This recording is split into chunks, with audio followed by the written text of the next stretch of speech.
Hey how are you students, welcome to the class of chemistry. आज हम लोग नया चैप्टर शुरू कर रहे हैं। Okay, after the very long Diwali break, wishing you all a very very happy new year students, happy Diwali. Alright, Diwali तो खत्म हो गया ना, अब शुरू करते हैं फिर से पढ़ाई करना। देखो आज क्या करेंगे हम लोग, जैसे हर लेक्चर की शुरुआत में, हर चैप्टर की शुरुआत में आपको क्या करवाता हूँ, याद है ना। सबसे पहला होता है चैप्टर का इंट्रोडक्शन। ओके, चैप्टर का नाम बताओ, चैप्टर का नाम बताओ इक्विलिब्रियम। क्या नाम रखा है, देखो इक्विलिब्रियम, छोटा सा नाम, छोटा सा चैप्टर, इजी होता चैप्टर। ओके, अब स्टार्ट करते हैं स्टूडेंट्स। इक्विलिब्रियम बहुत बहुत बहुत बहुत ही इजी। सबसे पहली चीज तो ये थर्मोडायनामिक्स की आ जाए, करवाओ रिवीजन, चलेगा। देखो वहां पे first rule, second rule, third rule, ज़रूरत हो, enthalpy H is equal to U plus PV, Cp minus Cv is equal to 1, छोटी छोटी चीजें थी, आई एम श्योर आपको क्लियर है। अब देखो जो क्लियर नहीं है ना, उसकी बात करते हैं।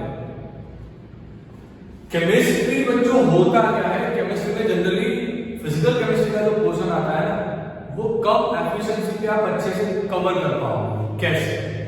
तो शुरू करते हैं, चलो इक्विलिब्रियम पढ़ाई करने से। चैप्टर बहुत इजी है, जेई में, नीट में यहां से कंफर्म क्वेश्चन पूछे जाएंगे। जनरली ये दो चैप्टर का मतलब घबरा नहीं रहा हूं आपको, डरा नहीं रहा हूं, कॉम्प्लेक्स मत बनाओ। ये एक्चुअली दो चैप्टर है बच्चों। चैप्टर 7 जो है ना, वही एक्चुअली दो चैप्टर है। कैसे? फर्स्ट वाला पोर्शन में केमिकल इक्विलिब्रियम, क्या बात है, बहुत अच्छे। जो इक्विलिब्रियम है ना बच्चों, वो दो चैप्टर से बना हुआ है, chemical equilibrium plus ionic equilibrium. बहुत सारे बच्चे है ना, ये चीज समझ नहीं पाते कि मैं दो चैप्टर एक साथ पढ़ रहा हूँ। तो बहुत अच्छे डियर स्टूडेंट, आप बड़े हो गए दिवाली के बाद, तो 12th में आ रहे हो थोड़े टाइम के बाद। तो देखो चैप्टर जो है ना बच्चों, वो दो चैप्टर से बना हुआ है, केमिकल इक्विलिब्रियम, आयोनिक इक्विलिब्रियम, दोनों बहुत इजी है। अब इन दोनों में से अगर आपको किसी एक को बताना हो कि सबसे ज्यादा क्वेश्चन कहां से पूछे जाएंगे, तो इसे हेल्प करेगा। इसका मतलब ये कतई नहीं निकलता है स्टूडेंट्स के इसको फोकस ना किया जाए। अगर आप जेई देखो, अगर आप नीट देखो, अगर आप बोर्ड्स का जो भी पेपर निकलता है, अपने स्कूल्स के जो पेपर निकलते हैं, तो सबसे ज्यादा बड़ा वाला पोर्शन यहां से पूछा जाता है, आयोनिक इक्विलिब्रियम से। केमिकल इक्विलिब्रियम, तो इसका मतलब ये हुआ ना कि वो टफ होगा, नहीं यार, वो सबसे इजी है। एंड केमिकल इक्विलिब्रियम तो उससे ज्यादा इजी है, इसलिए यहां से क्वेश्चन पूछने का कोई मतलब ये नहीं निकल, ये बहुत इजी है, पर ये उससे ज्यादा इजी है, यहां से क्वेश्चन पूछने का कोई मतलब नहीं निकलता। ऑलराइट, ये मैंने आपको एक हिंट दिया है स्टूडेंट्स कि आपको अगर चैप्टर प्रिपेयर करना हो तो सबसे पहले दिमाग में ये चीज बिठा दो, मैं इक्विलिब्रियम पढ़ रहा हूं, मतलब कि यहां पर दो चैप्टर का पढ़ाई चल रहा है, केमिकल एंड आयोनिक। ऑलराइट, चलो शुरुआत करें। अब क्या आएगा चैप्टर में, क्या क्या पढ़ाई करना है, आज क्या पढ़ाई करें। शुरुआत तो यहां से करेंगे ना, सबसे पहला क्वेश्चन केमिकल इक्विलिब्रियम क्या होगा। अब देखो मैं समझाता हूं आपको, बहुत ही ध्यान से देखो, बहुत ही ध्यान से देखो। मान लीजिए कि यहां पे मैंने एक बीकर लिया, दिखा दिया है बीकर जैसा। अच्छा, पानी भरा उसमें, क्या भरा है, पानी भरा बच्चों, पानी भरा इसमें, H2O, अपना पानी भरा। ओके, अब देखो क्या होगा, इसके ऊपर ढक्कन लगाए, चलिए ढक्कन लगा, ओके, एक ढक्कन लगाया उसके ऊपर। अब H2O जो है ना, वो क्या होगा, अगर आपने देखा हो तो कई बार ऐसा होता है कि अगर आप कोई पानी का बोतल ले लो, ऊपर से थोड़ा खाली करो तो उसे बाहर रख दो कहीं पे, तो अगर आप बहुत टाइम बाद आओगे ना, 2-3-4 दिन बाद देखोगे ना, तो वो बोतल की अंदर की सरफेस पे बच्चों, बाहर की नहीं, अंदर की सरफेस पे ड्रॉप्स मिलेगी, पानी के ड्रॉप्स। मैं यहाँ पे क्या कर रहा हूँ, उसको मैंने रख दिया, तो यहाँ से वेपर बनेगा ना, मतलब वेपर कब बनेगा, जब पानी का जो टेम्परेचर है वो बढ़ाया जाए। तो मैंने काम किया,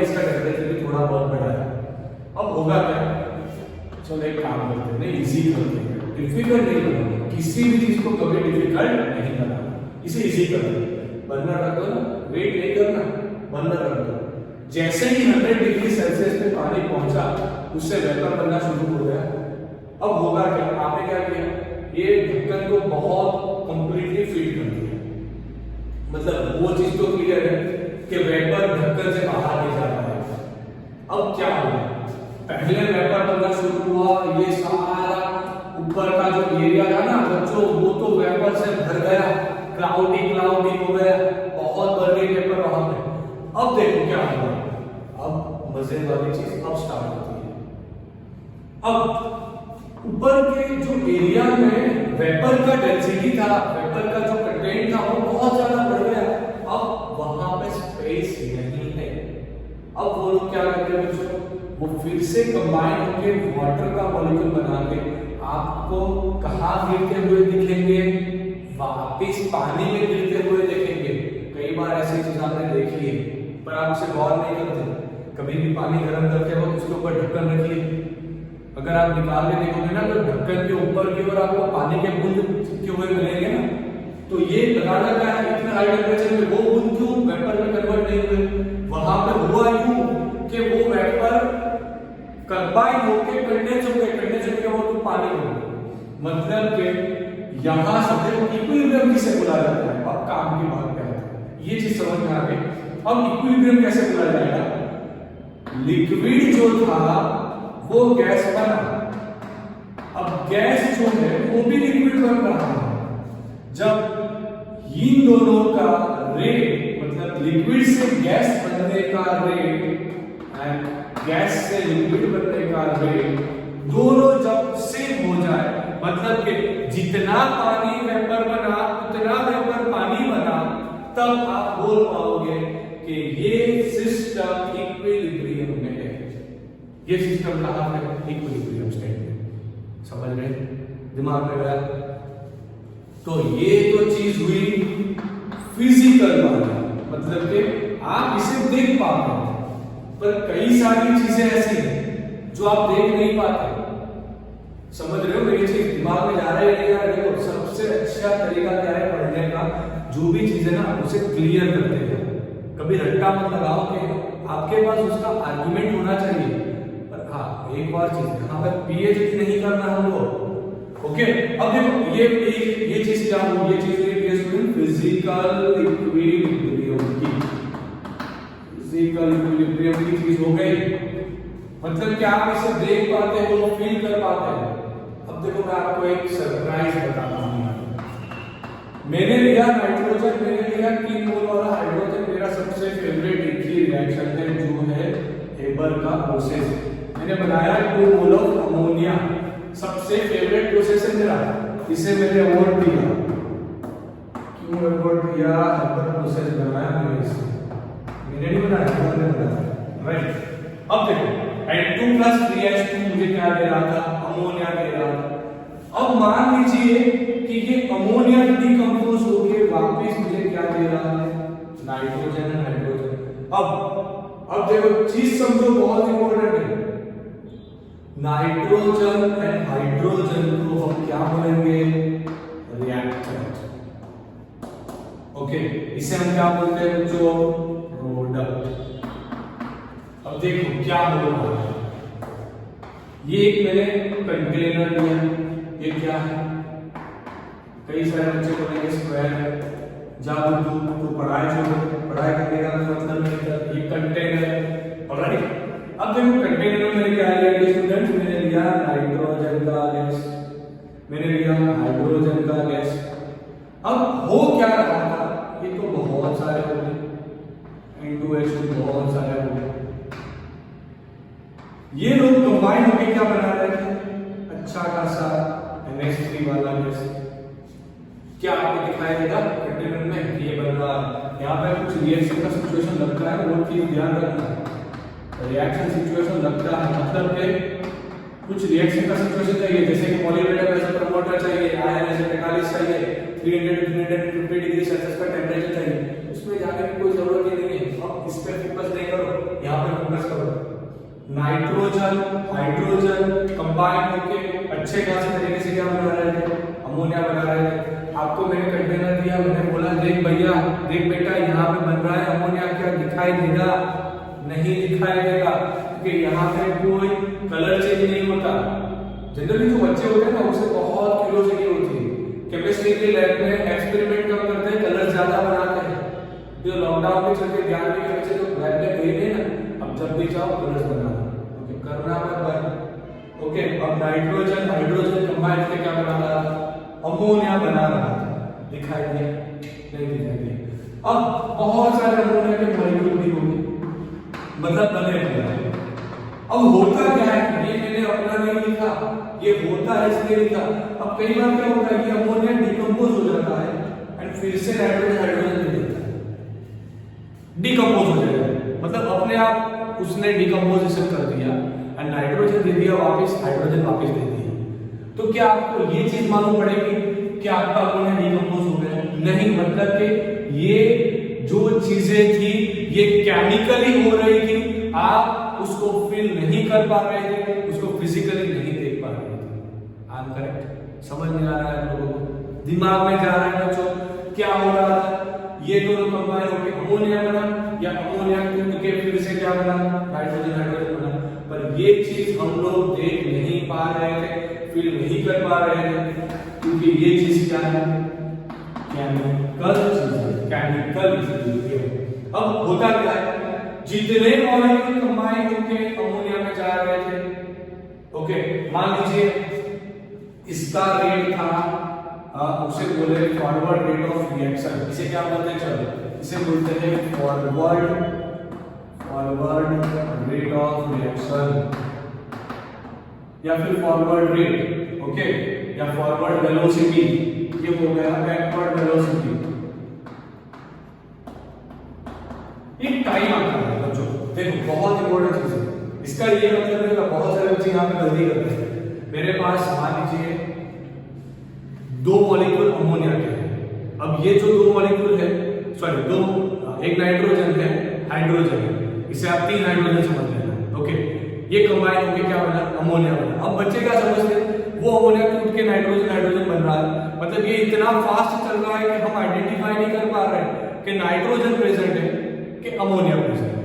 दिमाग में जा रहा है। फिर से एक बार, आप क्या समझते हो, मैं आपको वो बता रहा हूं।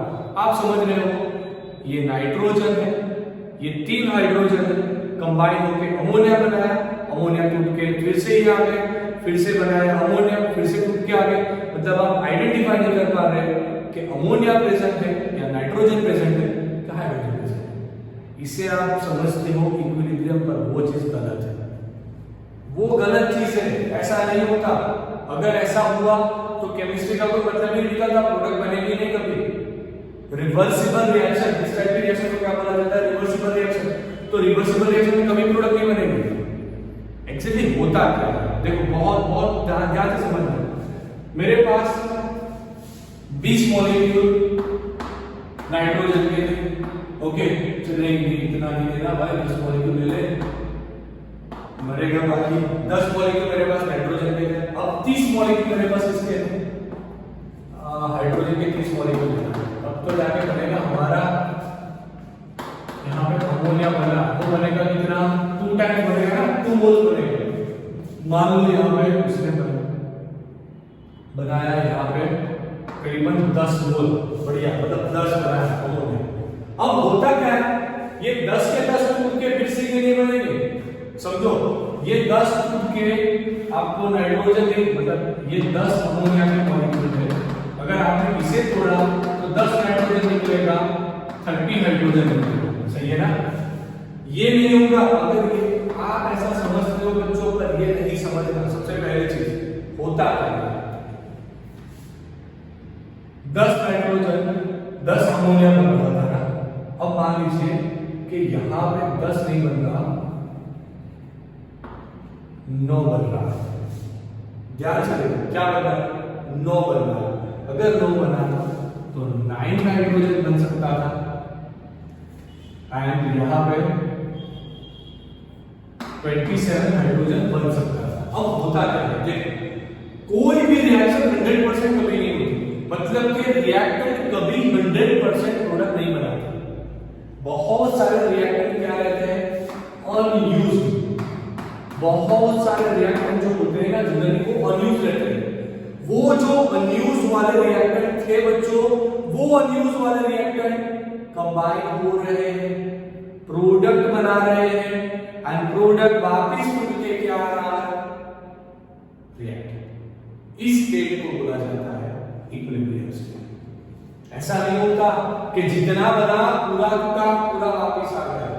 फिर से एक बार, जो रिएक्टेंट होते हैं वो कभी 100% प्रोडक्ट नहीं बनाते। आपने इसे 10 लिया, इसको 30 लिया, अब इससे इजी बताना है जहां पर स्टोइकियोमेट्रिक मेथड में आगे मैंने प्लस लिया माइनस यूज माइनस। ऐसा बनना चाहिए था। इसका लिया 100, इसका लिया 100, तो ये कितना बनना चाहिए था 100। आप सोचोगे सर 200 नहीं बनेगा, कहां से बनेगा भैया 200? देख ये 100 बना मतलब कि 100 है 100 सीरियल हो गया। पर ऐसा नहीं होता, कभी ऐसा नहीं होता। होता क्या है, इसका 100 इसका 100 है, मानो ये बना 90, मतलब कि इसका 10 जो है वो अनयूज है, इसका 10 जो है वो भी अनयूज है। अब जो अनयूज वाला है वो होगा यूटिलाइज, प्रोडक्ट बनाएगा, प्रोडक्ट टूटेगा वापस आएगा।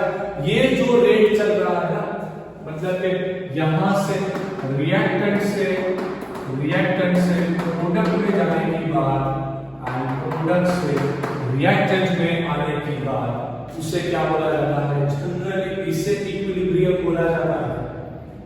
या फिर जब फॉरवर्ड रेट ऑफ रिएक्शन वो बैकवर्ड रेट ऑफ रिएक्शन के इक्वल हो जाए, उसे क्या बोला जाता है इक्विलिब्रियम। अब जनरली जो केमिकल इक्विलिब्रियम होता है ना, वो बहुत फास्ट चीज है, बहुत फास्ट चीज है, आप आइडेंटिफाई नहीं कर पाओगे। इसलिए इसे कई बार डायनामिक इक्विलिब्रियम भी बोला जाता है। ओके, हम फिजिकल इक्विलिब्रियम के बारे में थोड़ा और डिटेल में स्टडी करेंगे नेक्स्ट सेशन। आज के लिए हम श्योर आपको पूरा कांसेप्ट समझ में आया। ओके, अब इसके बाद क्या आने वाला है तो आपको थोड़ा ब्रीफ इंट्रोडक्शन दे देता हूं। जीरो से करने दो। केमिकल इक्विलिब्रियम किसे बोला जाता है आप समझे। अब ये जो रेट है, फॉरवर्ड रेट बैकवर्ड रेट कैसे इक्वल करना है वो समझाऊंगा। उसके बाद इक्विलिब्रियम कांस्टेंट निकालना सीखेंगे, उसका यूज करना सीखेंगे। ओके, कोई भी केमिकल रिएक्शन में इक्विलिब्रियम कब एस्टैब्लिश होता है, कैसे एस्टैब्लिश होता है, ओके, वो सारी चीजें आप पढ़ेंगे। बहुत इजी है यार, पर सबसे पहले तो ये गलत कंसेप्ट निकालो। कई सारे बच्चे, कई सारे टीचर जैसा सिखा देते हैं बच्चों को, दिमाग में बिठा देते हैं कि रिएक्टेंट से प्रोडक्ट बना, प्रोडक्ट टूटा, रिएक्टेंट बना। जब ये चीज बहुत फास्ट हो रही हो, आप किसी को चाटा लगा रहे हो, वो आपको चाटा लगा रहा है, ऐसा नहीं होता। देखो मतलब मान लीजिए आपको किसी ने मारा तो तुरंत उसे नहीं मारोगे ना, आप क्या करोगे? आप बहुत पढ़े लिखे आदमी हो तो आप क्या करोगे? आप वेट करोगे, अच्छा छोड़ यार जाने दे, नहीं उसके साथ क्या झगड़ा करना, उसे दूसरा एक चाटा लगा, आप चल जाने दे कोई बात नहीं। अब तीसरा चाटा लगा तो आप क्या करोगे? दो तो प्रोडक्ट में कन्वर्ट हुआ ना। अब तीसरे चाटे पे आपने क्या किया? फिर से उसको आंसर दिया, उसको रिटर्न किया ना। मतलब कि आप इक्विलिब्रियम कब लगा रहे हो? जब प्रोडक्ट बन गया उसके बाद। तो ये चीज ध्यान रखना, ये चीज ध्यान रखना बहुत इंपॉर्टेंट चीज है। कभी कोई रिएक्शन 100% कंप्लीट नहीं होती, ये उसका बेस है बच्चों, यही उसका बेस है। तो केमिकल इक्विलिब्रियम में यही सारी बातें आने वाली है। घुमा फिरा के एक ही चीज हम लोग घूमेंगे इस रिलेशनशिप में। उसके बाद आयोनिक इक्विलिब्रियम में क्या है? तो यहाँ पर अगर आपको एक हीट दे दी NaCl-2 ये एग्जांपल है आयोनिक इक्विलिब्रियम का। अब आयोनिक इक्विलिब्रियम आएगा तो आयोनिक प्रोडक्ट आएगी, वाटर की बात आएगी, KSP की बात आएगी, वहां पे कॉमन आयन इफेक्ट आएगा। सबसे important common ion effect alpha principle, acid dissociation constant, base dissociation constant, pH वाला कांसेप्ट, pKa वाला कांसेप्ट, pKb वाला कांसेप्ट। मतलब कि ये तो है भैया हमारा गोल्ड माइन, बहुत इंपॉर्टेंट टॉपिक। ओके, कल से हम लोग शुरू कर रहे हैं चैप्टर को ऑफिशियली, फिजिकल इक्विलिब्रियम को पढ़ाई करेंगे। उसके बाद धीरे धीरे मूव करते करते केमिकल इक्विलिब्रियम पर जाएंगे। तो आज क्या करेंगे आप? पहला 2 पेज जो है ना बुक का, वो अच्छे से पढ़ाई करना। ओके, कल फिर मिलेंगे dear student.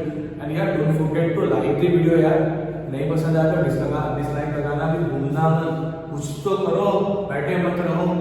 Alright, okay, thank you dear student, and don't forget to share it and comment it. Okay, bye bye, take a screenshot.